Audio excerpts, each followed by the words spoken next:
Super value ഡിജി world ഒരുക്കുന്നു monsoon offer.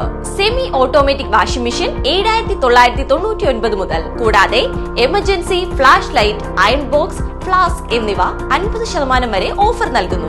ഏവർക്കും സ്വാഗതം. ഒറ്റപ്പാലം കണ്ണിയമ്പുറം തോട്ടിലെ ഒഴുക്കിന് തടസ്സമായി കിടന്നിരുന്ന വൻമരം മുറിച്ചുമാറ്റി. നഗരസഭയുടെ നേതൃത്വത്തിലാണ് മരം മുറിച്ചുമാറ്റിയത്. നിരവധി കുടുംബങ്ങളുടെ ആശങ്കയായിരുന്ന കണ്ണിയാമ്പുറം തോട്ടിലെ മരത്തെ സംബന്ധിച്ച് റൈറ്റ് വിഷൻ റിപ്പോർട്ട് ചെയ്തിരുന്നു. കണ്ണിയാമ്പുറം പാലത്തിന് സമീപം തോടിനു കുറുകെ മരം വീണ് വെള്ളത്തിന്റെ ഒഴുക്കിന് തടസ്സം നേരിട്ടിരുന്നു. മഴ വീണ്ടും ശക്തി പ്രാപിച്ചാൽ തോട്ടിൽ വീണ വൻമരം കാരണം വീണ്ടും വെള്ളം വീടുകളിലേക്ക് കയറുമെന്ന ആശങ്കയിലായിരുന്നു പ്രദേശവാസികൾ. വർഷങ്ങളായി ശാന്തിനഗർ നിവാസികൾ ഉയർത്തുന്ന ആവശ്യമാണ് തോട് സുരക്ഷിതമായി ഒഴുകുന്നതിനാവശ്യമായ നടപടികൾ സ്വീകരിക്കണമെന്നത്. ശക്തമായ മഴയിൽ കണ്ണിയാമ്പുറം തോട്ടിൽ ഒഴുകിവന്ന കല്ലും മണ്ണും പ്ലാസ്റ്റിക് അടക്കമുള്ള പാഴ്വസ്തുക്കളും പനമണ്ണ ഭാഗത്തുൾപ്പെടെയുള്ള പ്രദേശങ്ങളിൽ ഒഴുക്ക് തടസ്സപ്പെടുത്തുന്ന രീതിയിൽ കിടക്കുന്നുണ്ടെന്നും പരാതിയുണ്ട്. കണ്ണിയമ്പുറം പനമണ്ണ തോടുകളിലെ മറ്റു തടസ്സങ്ങളും ഉടൻ നീക്കം ചെയ്യുമെന്ന് നഗരസഭാ അധികൃതർ അറിയിച്ചു. Right vision news, Ottapalam.